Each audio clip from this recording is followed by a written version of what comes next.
Hello, everyone, and welcome to the third episode of the Small History Podcast with me, Nick Small. I appreciate everybody for your patience over what has been a long hiatus. I am back and I am ready to begin sharing more content with you. Today, the focus of my talk is about my Japan trip, and I wanted to break it down into more details than I had previously. I kind of glossed over a lot of things that happened in 3 weeks into just an hour, and now I'm finally ready to tell in more detailed information where I went and what I did, how far I traveled, what I ate, and maybe give some other people, some of you maybe, some inspiration, some ideas of what you might want to do on your trip to Japan. As I mentioned in episode 2, I took what was called the Golden Route, where you travel to Tokyo, Kyoto, Osaka, and sometimes it branches out a little bit further. I went to Nara and Uji. Some people will go all the way as far out as Nagasaki and then come back to Kyoto. I condensed mine to geographically to spending a week each in Tokyo, Kyoto, and Osaka, but Tokyo was a little bit split up in that I spent 4 days at the beginning and 3 days at the end. So, this is part of a series that I'm calling 21 Days in Japan. I hope you enjoy, and I hope you get some ideas for maybe your next trip to Japan. So, to talk about where I went, starting off, we have to go right all the way to the beginning with landing at the airport. The airport trip got me to Narita International Airport. Narita is the terminal on the east side. It's actually on the outskirts of the city, so it's more in the countryside, the farmland area. Haneda Airport is the island to the south, and you can actually see it in this map here. It's a bit more centrally located. Typically, more domestic flights will land at Haneda. Narita is used more commonly for international flights, but depending on the situation, airlines and whatnot, you might end up going to either or. Some cool facts that I have to provide about Narita Airport. So it is actually located in the Chiba Prefecture, hence it's not in Tokyo proper. And it was first established in the 1960s, though there was a little bit of controversy about its establishment and its development. As you can kind of tell from the map, it's more into the farmland, the rural portion of the city. And when the government first planned building the Narita airport, it was met with a lot of backlash from people within the area. They used policy known as eminent domain. It's that idea that the government can expropriate land if it's used for a big national project, which in this case it was. It led to a lot of backlash from the farming population, overwhelmingly negative. Not just those whose land were directly expropriated, but it led to a lot of backlash, things like fears over noise complaints and that sort of thing. And to this day, there are still curfews on flights that they're not supposed to fly within the overnight hours. Whether or not that still happens, probably does, in all honesty, as much as they try to control it. So the project was first announced and started being built in the 1960s. The first terminal, there are I believe three now, but the first terminal was finished in 1972, and to just kind of get a look at the scale of backlash, protesters built a steel tower adjacent to the airbase, something similar to, I guess, in size to the traffic control building, maybe a way to kind of divert planes, making it tricky to land. I don't know, but they built this as a sign of protest. And in March of 1978, protesters actually broke into the Finnish control tower and broke $500,000 worth of equipment that was in the airport in the newly built terminal. So there was is a very contentious issue when it was built. By 1977, the steel tower that the protesters built was torn down. One police officer and one activist was killed in the protest. And when it finally reached its opening day in 1978, there was 14,000 security personnel up against over 6,000 protesters. So it was a really big deal and a hot button political issue when it was built. And all the way up until as recently as 2025, visitors were actually still required to show identification upon entry to the airport. There was that big a concern of locals protesting even now.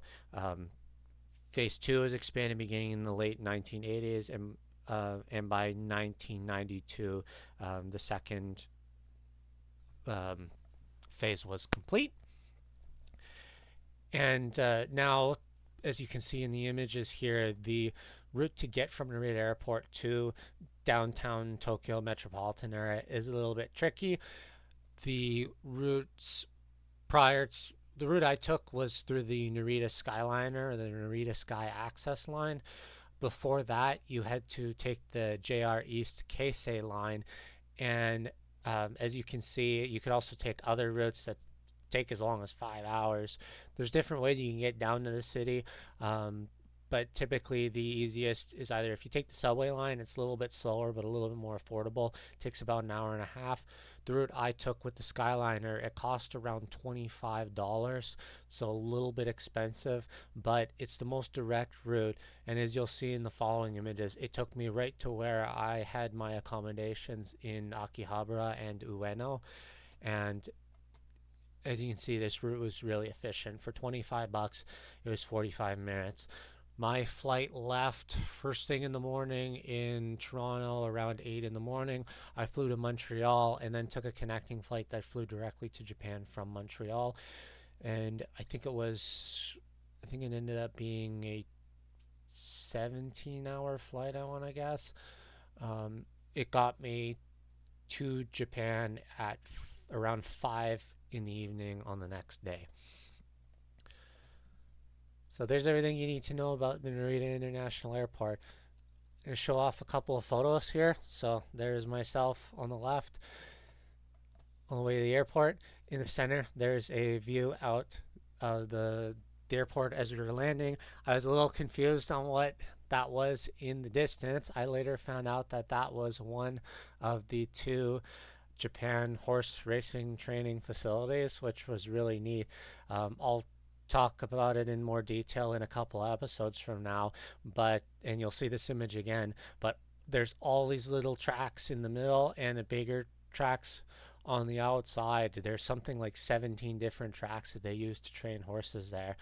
And one little touch, as popular culture demonstrates, Nintendo is huge in Japan. I think everybody knows of Nintendo. And what's really cool is when you first arrive at the airport, you are greeted by Mario, Bowser, Luigi, Princess Peach, welcoming you to Japan. Once you get through the customs and any of that luggage inspection, security, all of that jazz, and you get off, you get into this area, which leads, in my case, to either the Keisei line or the Narita Skyliner. You get all these big billboards here. Whoops. Let me go back. That lead you. There's a couple of different routes that you can take. On the left side here was the route to the Skyliner, and then there was other transit options to the right.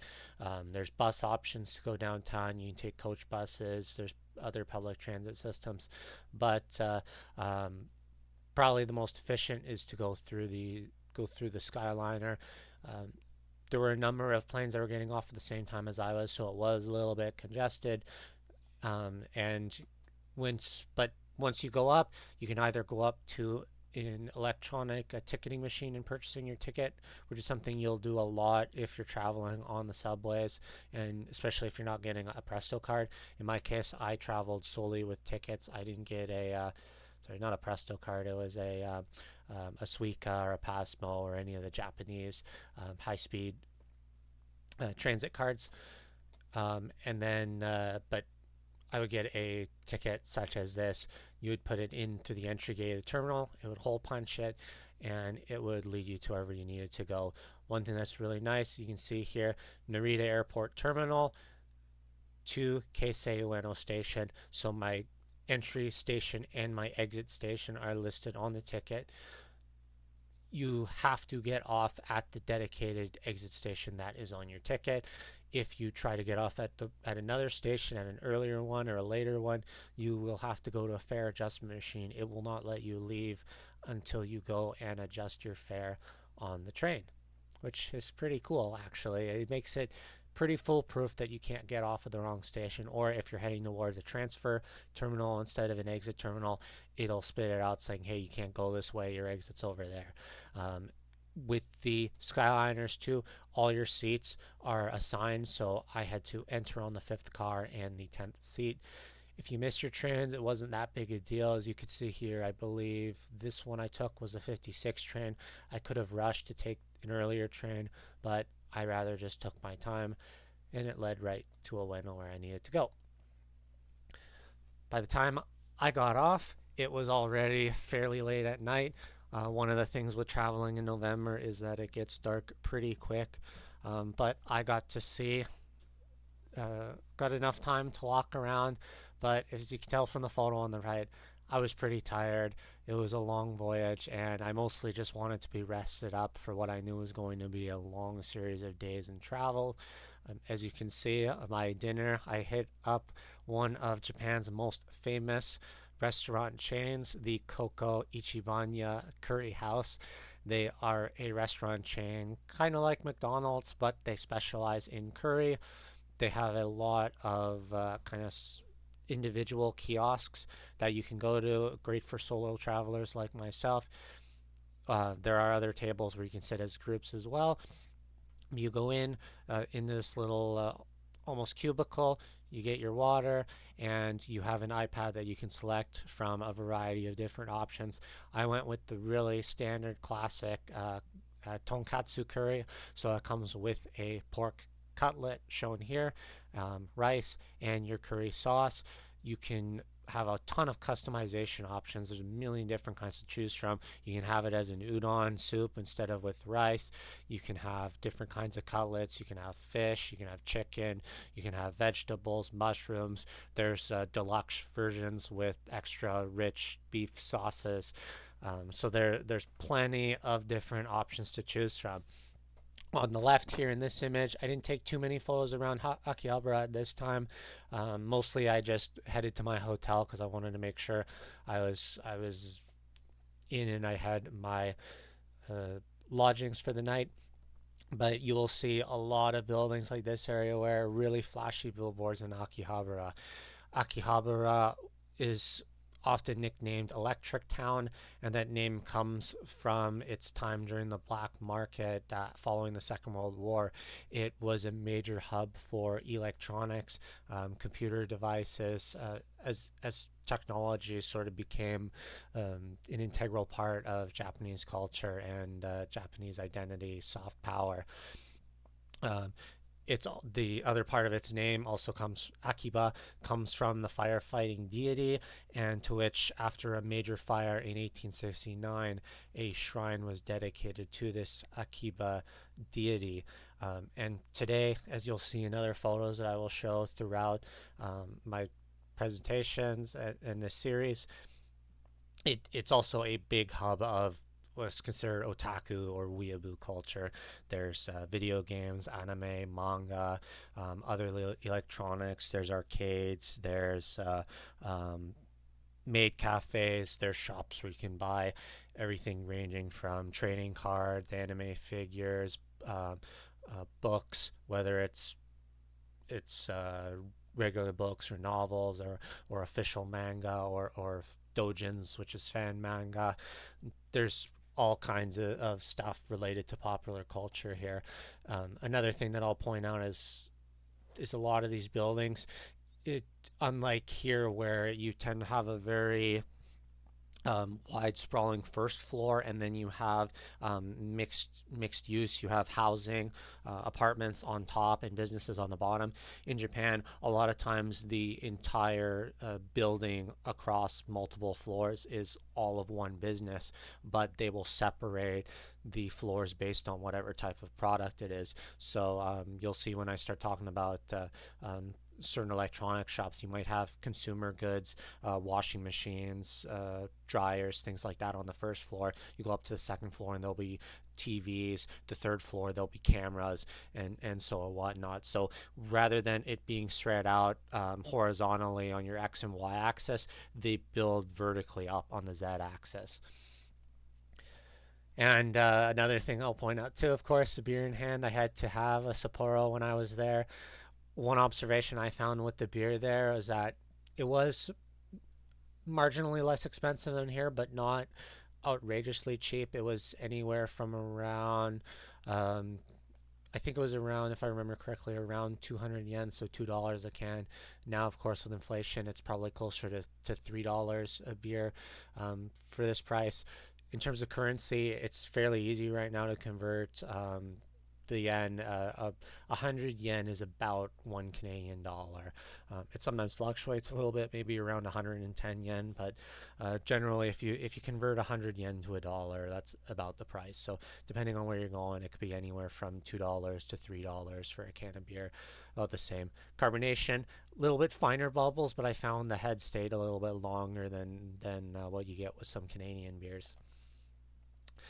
And to kind of track this route now. So as you saw, if I go back a couple slides to the previous map, so my route from Narita Airport to Ueno was here. It took about 45 minutes, and to jump down to here to the traveling part. So I got off at Ueno Station and I walked to my residence, which was near Akihabara.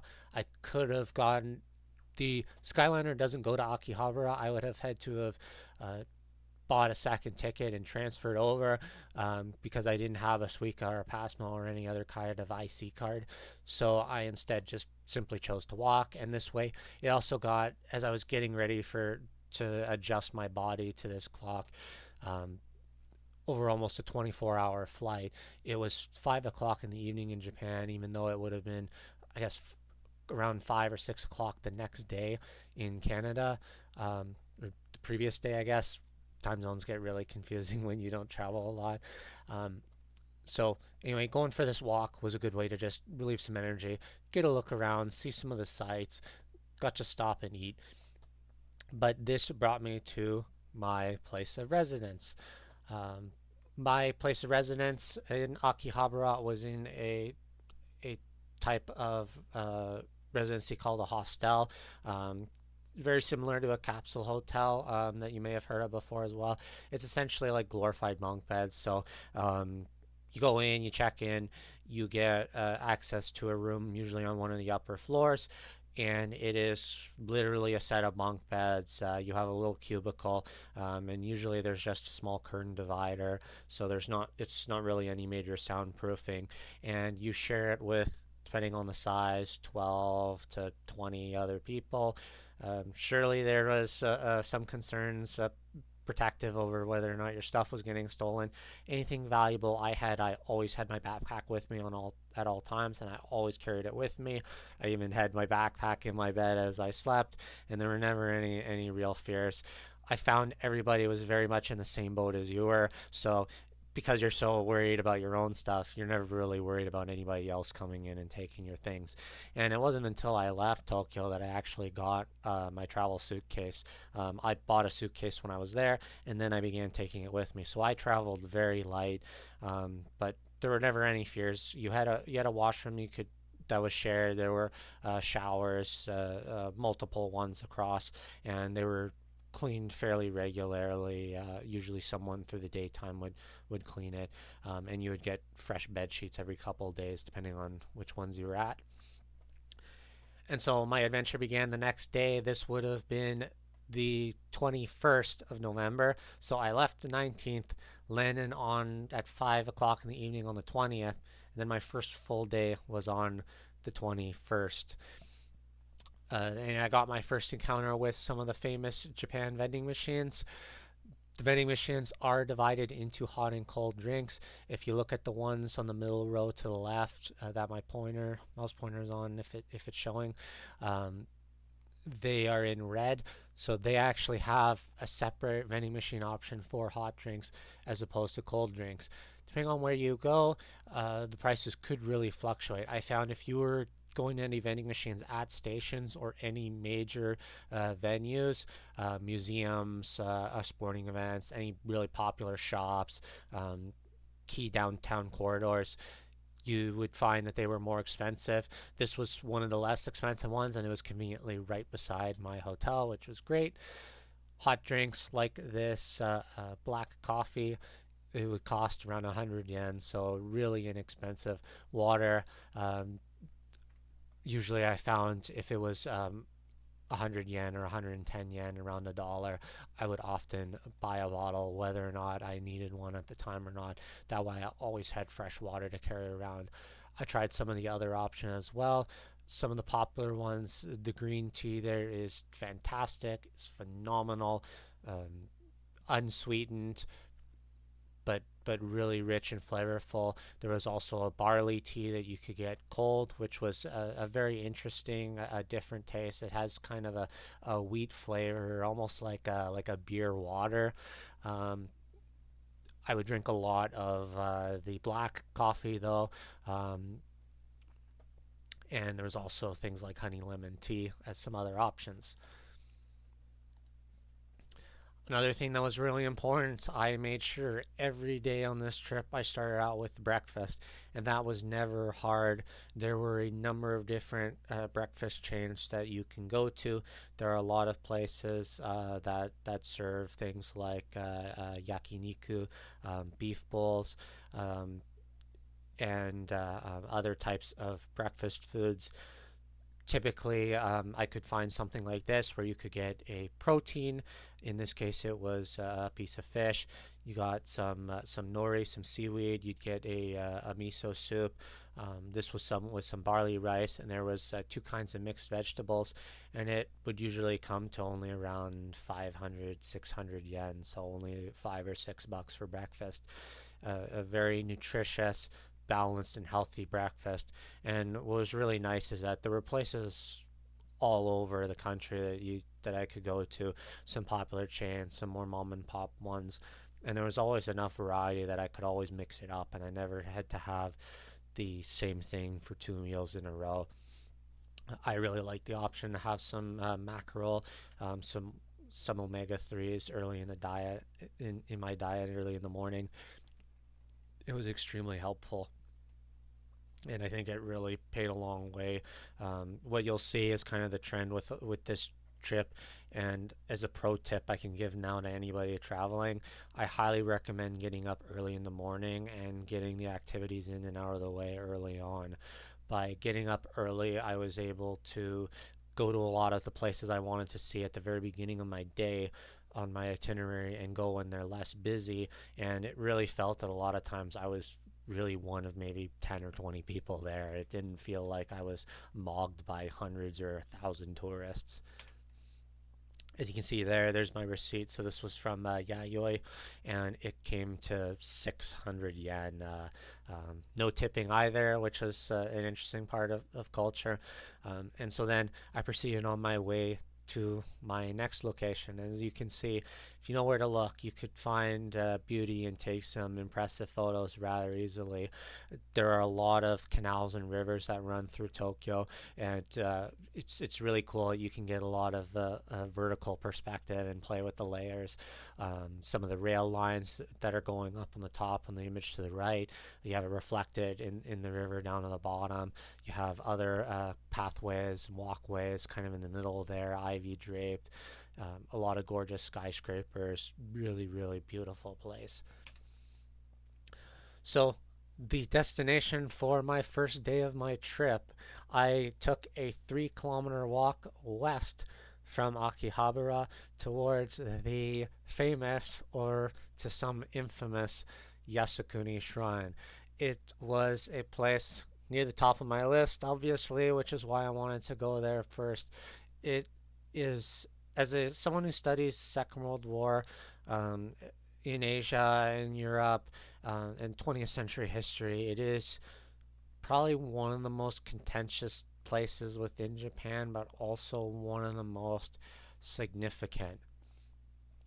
Uh, the Yasukuni Shrine gets its origins first as the Tokyo Shokonsha, which is the shrine to summon the souls, and it all takes place during the Boshin War period of the Meiji Restoration.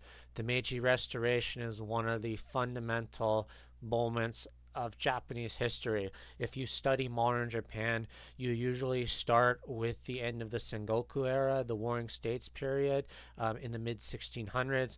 You talk about the unification of Japan, and then you get to the Meiji Restoration and the fall of the Tokugawa shogunate and the imperial system that in a lot of ways still exists to this day, but maybe a bit less radicalized than it was over the late 19th and early mid 20th century.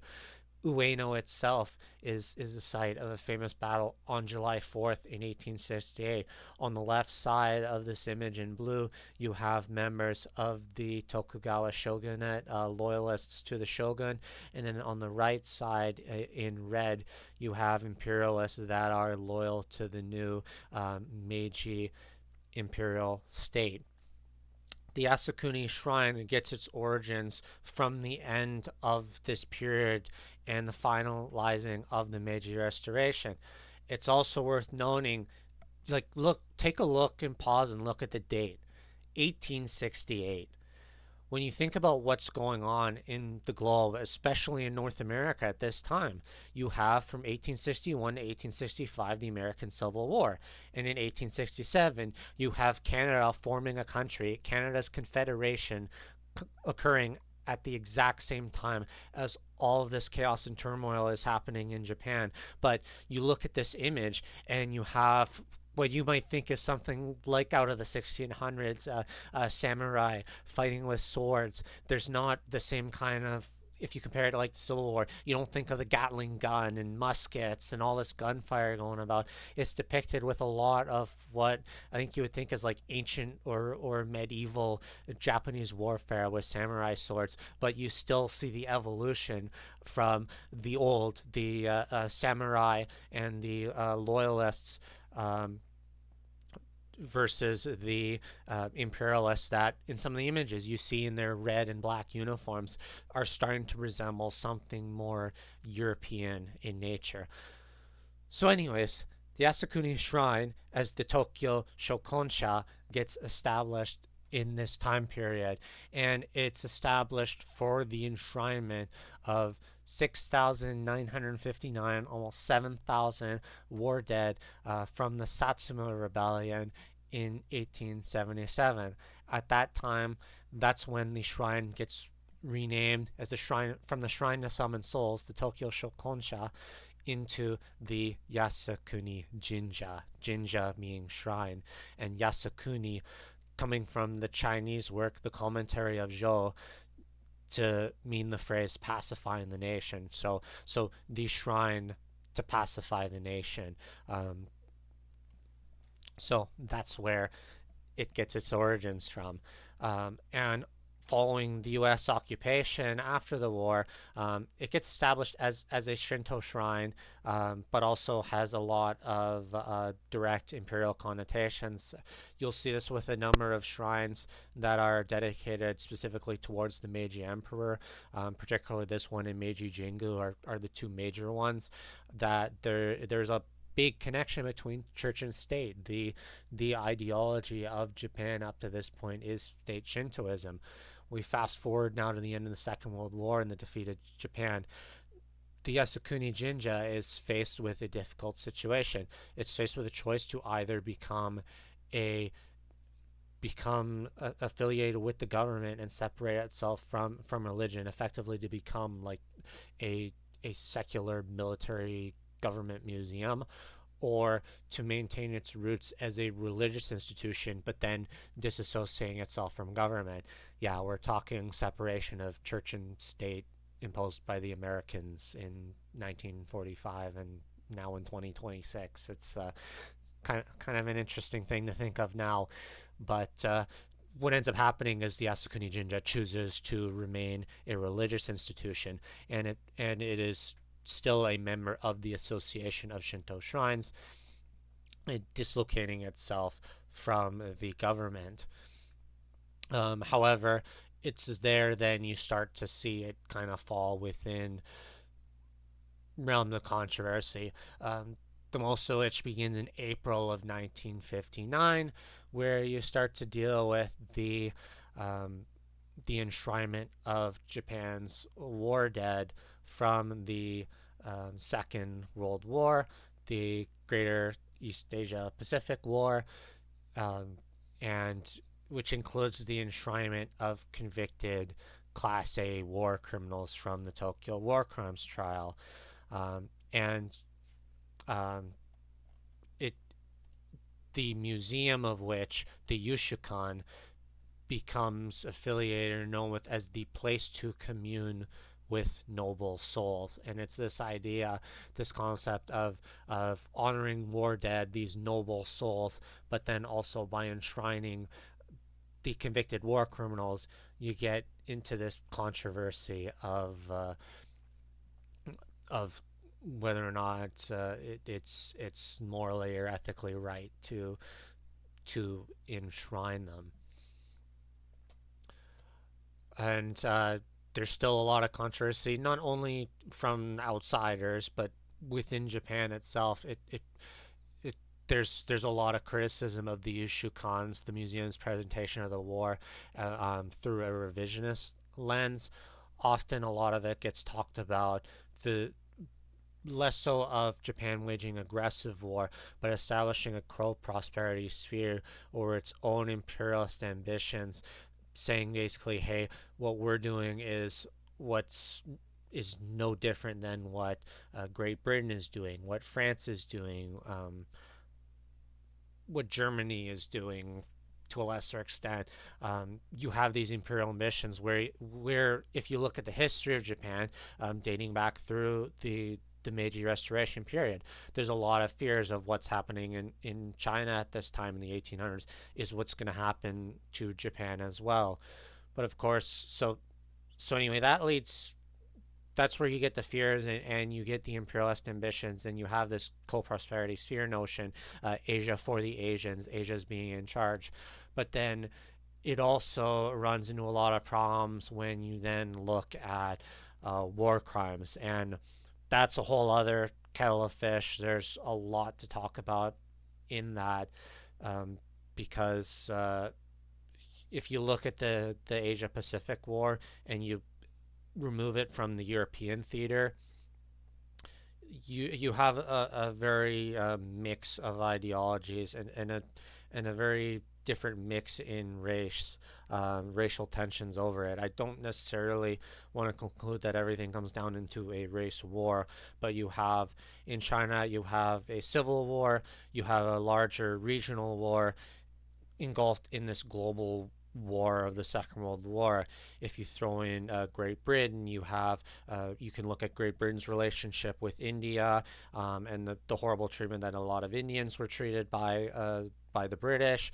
You have you have problems with the relationship between China and the European powers, as we see through the unequal treaties and the treaty port policies that took place, the Opium Wars.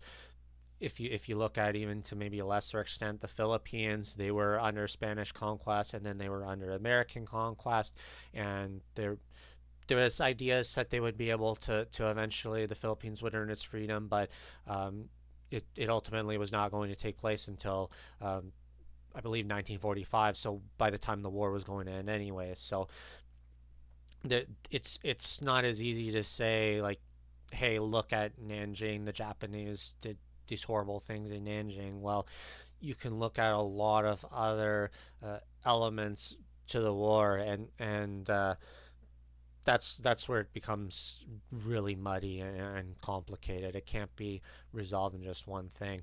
Um, the other thing too, the element of it too, is that there's one of the big groups supporting the Yushukan, the Shrines Museum, is the Izokukai, which is the Japanese War Bereaved Families Association. And you also have this notion of Eire, the hero spirit of those who serve the emperor. So regardless of what they did, they're acting in the best interest of the emperor, but in the best interest of the nation.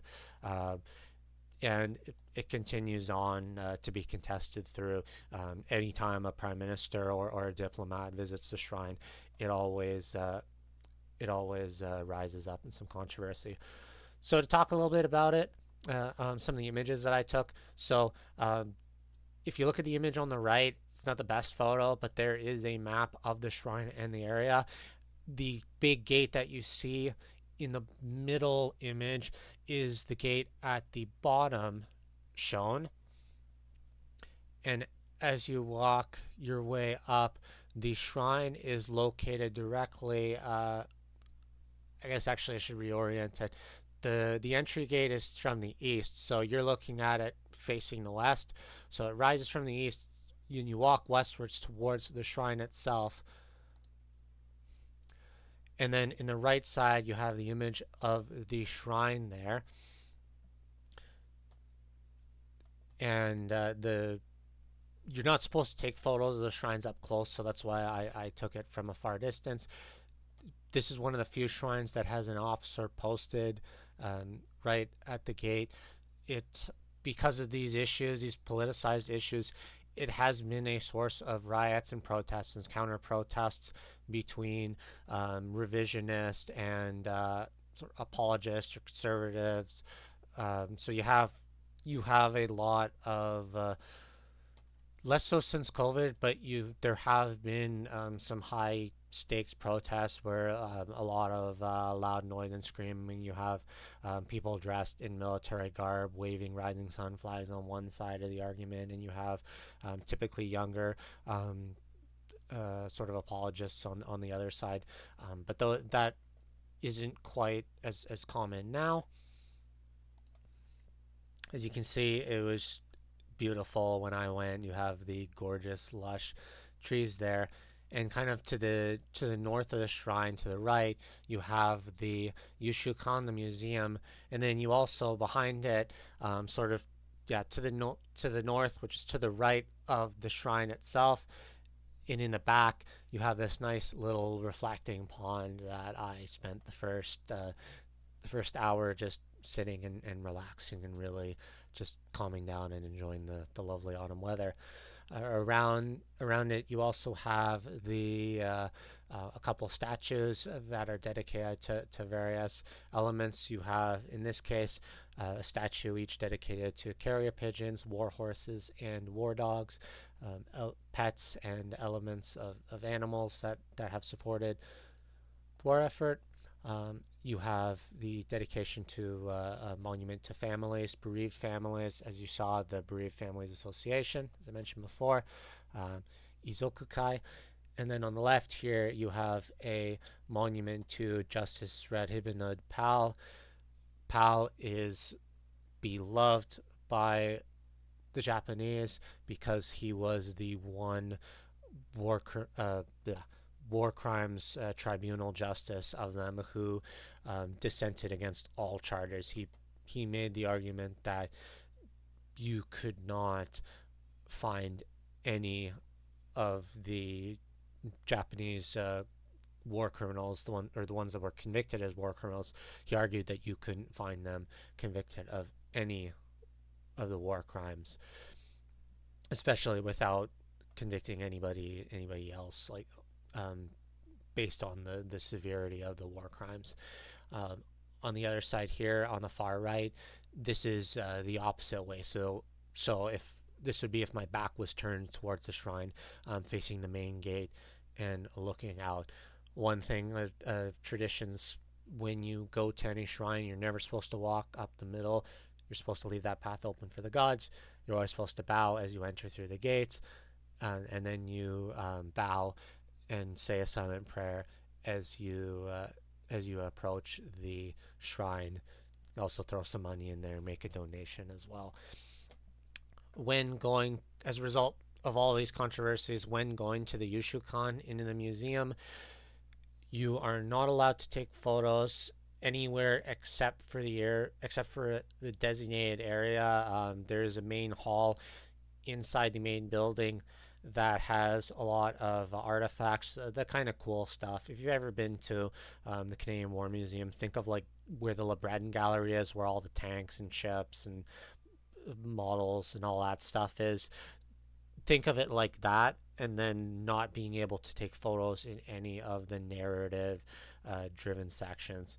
The tour through the museum itself is very narrative driven. It basically chronologizes the past from the establishment of the shrine, the kind of conclusion of the Meiji Restoration. You have a little bit of samurai material, but not a whole lot. And it really jumps right into the conflicts of the Russo-Japanese War, the Sino-Japanese Wars, and of course the Second World War. There's a lot of cool artifacts in the main gallery. As you can see here, there is a model of the Japanese battleship Musashi, sister to the battleship Yamato. Um, there is there's another image of the Musashi. These two battleships were the largest battleships ever constructed. Unfortunately, they were constructed at a time in which the battleship was becoming obsolete and replaced by the aircraft carrier, but they are the two of them are very emblematic. Yamato, often the Japanese are considered as descendants of the Yamato race, so the name Yamato it carries a very strong meaning to Japan itself. So it's a big cultural point of national identity, and you see it reflected in popular culture, anime like Space Battleship Yamato, for example. They also have some model tanks and planes. This is an example of an A6M5 Mitsubishi Zero. You have that sort of iconic green paint scheme, the big sun Japan dot identification markers. One thing I'd also like to point out is you really look at the quality of the steel, how um, really kind of ruffled it is, rough looking it is, weathered, damaged. It's not as smooth as maybe, say, if you've gone to the Canadian Warplane Museum, you don't have as much damage or as wrinkling on it. The same can be applied here with this Type 97 Chiha tank. You can kind of see where there's some challenges to the quality of the steel, and that can sort of be emblematic to the challenges they're facing as the war is prolonged. Um, it's getting harder and harder to acquire raw materials and steel. You can see cracks in the armor, which could also be as a result of weathering or battle. I don't know the full origins of the pieces on display at the gallery, but there's a lot of artifacts like this. Another example here is one of the, I believe that's um, I believe it's a 140 millimeter gun, but I could be wrong. It might only be 100. But this is one of the secondary guns on the battleship Mutsu.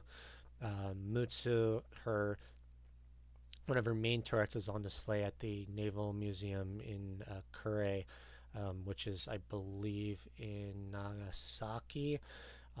It's the Mutsu had an interesting fate in which its number three turret blew up, so the ship was rendered out of service after that. So, but they dismantled some of it, and a lot of it now is on display in these museums, such as this one. So this is one of the secondary guns.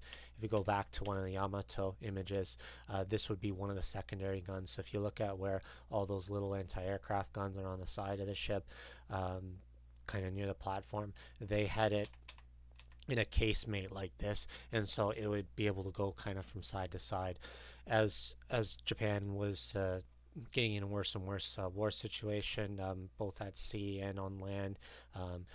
There was a shift to anti-aircraft protection, especially as Japanese carriers were being knocked out and they were losing the air initiative. They didn't have the efficiency, air superiority.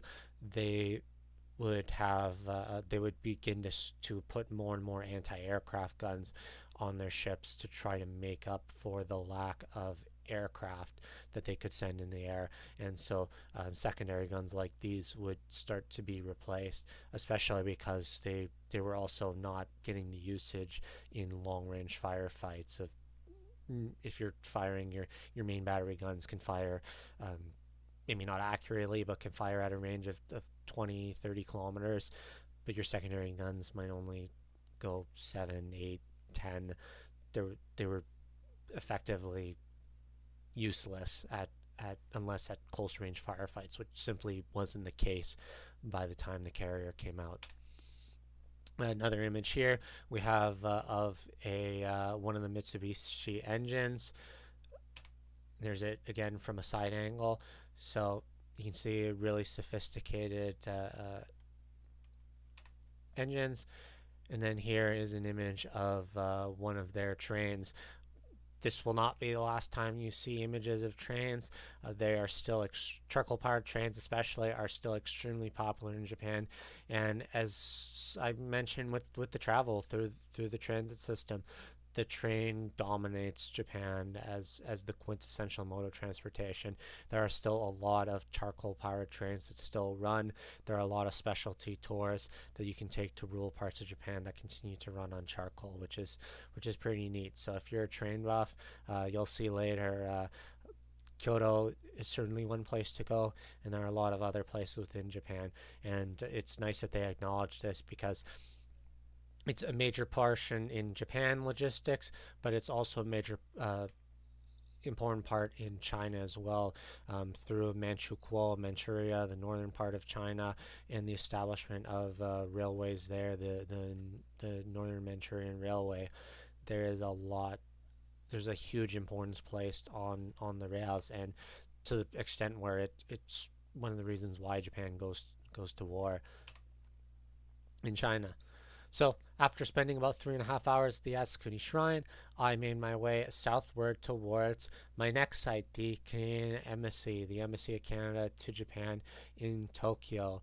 It is about a 3.5 kilometer walk down through from the shrine. I walked this route as well. I walked dead south along the canal that you can see here, or the moat that separates the Imperial Palace grounds, the green blob in the very center.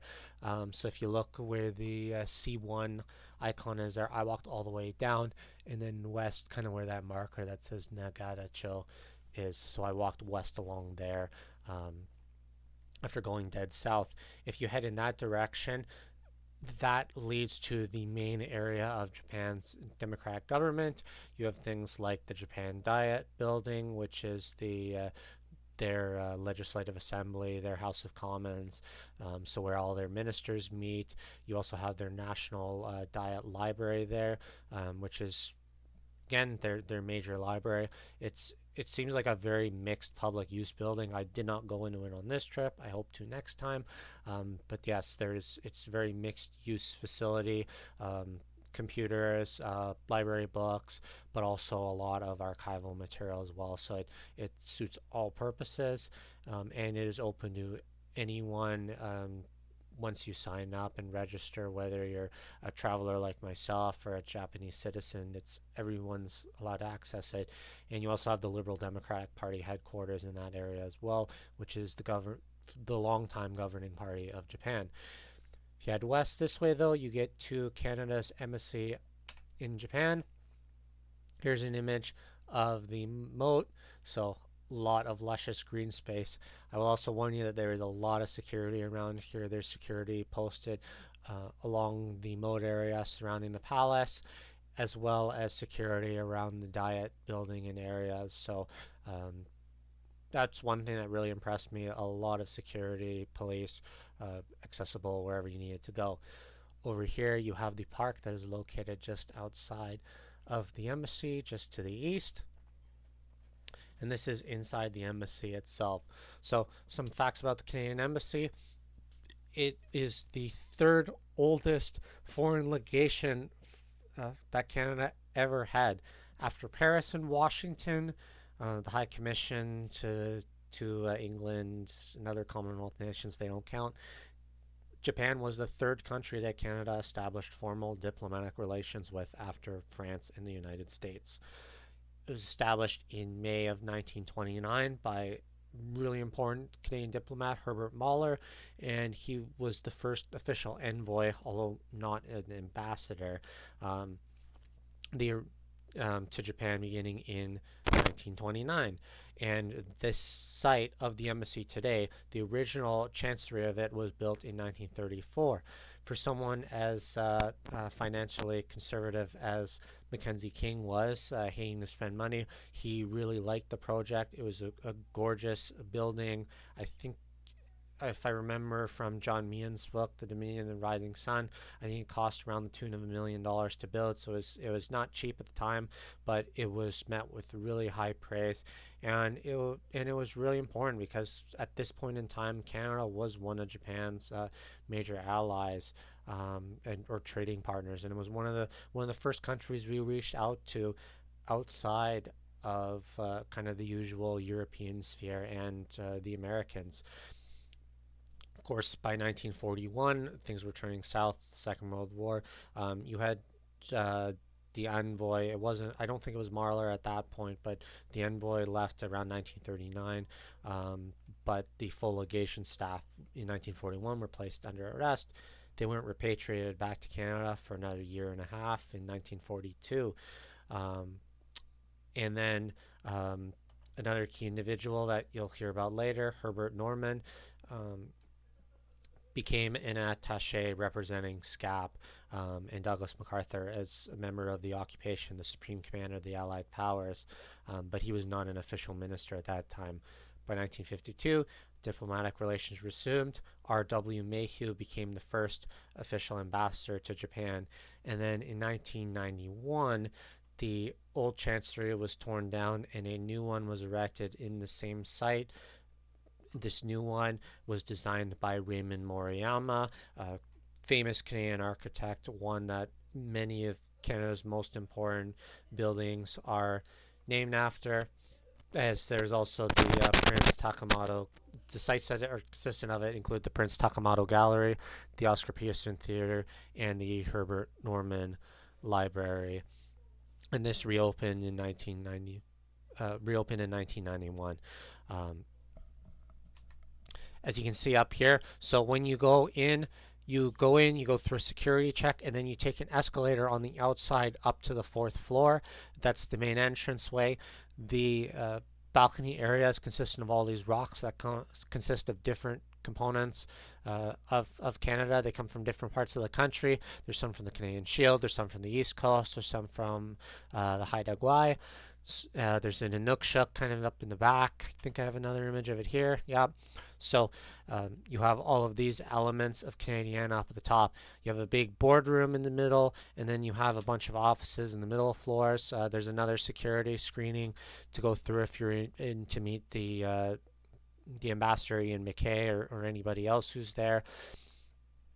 They have a number of artifacts, Inuit carvings, seals, walruses, birds, other Canadiana. I believe there was a moose as well. There's a giant stuffed moose there too. You take an elevator. You go down to the first floor again. So you kind of go around, but you take the elevator, and that leads you into the Herbert Norman Library. These are a couple photos I took from iVisit. They had a special campaign at the time I was there where they were celebrating Anne of Green Gables. I'm sure all of you have heard of as a wonderful children's book, and if you haven't, highly worth reading. As you go in, up at the top there is a plaque dedicated to Herbert Norman. Herbert Norman grew up in a town just north of Tokyo, and grew up to missionaries in Japan, and became one of Canada's most important intellectuals and Asia policy leaders. He worked, as I mentioned before, he worked with SCAP, but he wrote a number of papers that were really some of the leading academic articles in works like the Institute of Pacific Relations that were, if you look, there's a book, John Dower's Selected Writings of E. Herbert Norman, that are really the basis for a lot of Western Japan policies in this time period, the mid early mid 1900s that deal with understanding a lot of Japan and China's problems, the challenges they face, and why it sort of helps explain a little bit to why Japan and China go the way they did politically. The library here is home to, I believe, some 15,000 books, mostly Canadian. There's a mix of English, French, and Japanese books. The book that I aforementioned here too, I have it in the next slide here. In English, John Meehan's The Dominion and the Rising Sun, Canada Encounters Japan, 1929 to 41. The books to the left that say 1920 and 1941, those are two copies of the Japanese translation of the work, and there are a number of works here. One thing I'd like to note is a number of the books here, if you look at the kanji at the very beginning, it reads out Kanada in katakana to read. So there's a number of books here that are available in Japanese for people who want to learn more, and as well over here on the left there's a bit more of conventional Canadian books about Japan or just books about Canada. After that, I made my way back roughly the same route I took. I took photos of a couple of other statues and a couple alleyways in, but as you can see, I got to the E. Herbert Norman Library around 1 o'clock when it had opened. Really short hours. It was only open from 1 to 4. But by this point, the day was already coming to an end and the sun was beginning to set. On my way back, by the time I got to Japan, to Akihabara, it was already getting dark. I didn't have too many photos browsing around, but I took some photos of some of the anime culture that was there. You have one of the Goddess of Victory Nikkei characters, Little Mermaid there in the middle. You had some Hatsune Miku merch that was on display, I think, at the Don Quixote or one of the other shops there. So you had artwork like this to look at, different kinds of figures to look at, stickers, keychains, all kinds of other knickknacks to buy. But I won't dwell on that at this point. So to do a little day one recap, so my arrival to Ueno Station, Akihabara, it was about 1.5 kilometers of walking to get there. From Akihabara to the Yasukuni Shrine, this was at 6:45 in the morning, and getting there at 8 a.m. 3 kilometers of walking in about an hour and a quarter. Yasukuni Shrine to the Canadian Embassy. It was 3.5 kilometers, and from the Canadian Embassy back to Akihabara was roughly 6 kilometers, and apparently I walked pretty quick because it took me about an hour. From the shrine to the embassy, I took a lot longer. I stopped and had an onigiri. And then walking within the Yasukuni Shrine, 3.5 hours, probably around 4 kilometers of walking around the shrine grounds and the museum. And walking around Akihabara in the evening was roughly another 2 kilometers. My photos end around 6 o'clock, and I probably was in bed by around 7 or 8. One thing that you'll notice a trend here, I tended to go to bed earlier in the evening times. I was already in bed by 7 or 8 o'clock at the latest, but that led to me being able to get up at sometimes 4 or 5 a.m. and begin my day walking around without big issues. So all in all, ground total of around 20 kilometers of walking on day one and 12.5 hours of exploring the eastern Tokyo area on foot. Another thing I want to touch on, some little tips and things on understanding and reading hiragana, katakana, and kanji, the Japanese language. So I separated a couple of major words here from this trip. Looking at stations here, I separated the yellow station and the white Ueno. You'll typically have a your proper nouns, in this case Ueno, in this case here Akihabara, and the station kanji will be found at the end, establishing what exactly it is. So eki for station has this kanji symbol, and then this would read Ueno, this would read Akihabara. Over here on the upper right, this is Yasukuni Jinja, so you have Yasukuni, and then you have these two kanji characters, Jinja, which represents shrine. So any shrine will have this suffix, Jinja, any station will have this suffix, eki.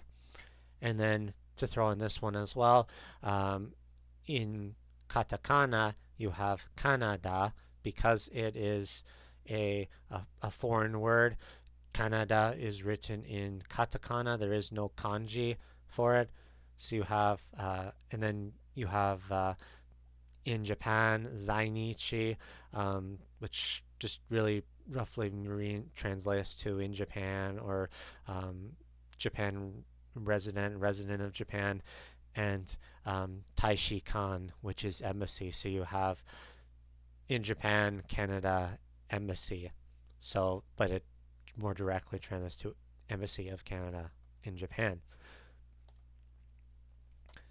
On the next episode, on day 2 of my trip, I hope to elaborate more on what I see on day 2. I will be exploring Sensoji Temple, which, as you saw at the very beginning, was in the upper right corner in one of the green boxes. I went to Sensoji Temple, Ueno Park, in the Japan National Museum at Ueno, and I will have a little bit more detailed information specifically on shopping in Akihabara. So those are the things to look forward to in the second episode. I want to thank everybody for listening up to this point of my presentation, and I hope to catch you in the next episode. Thank you again, and have a great rest of your week.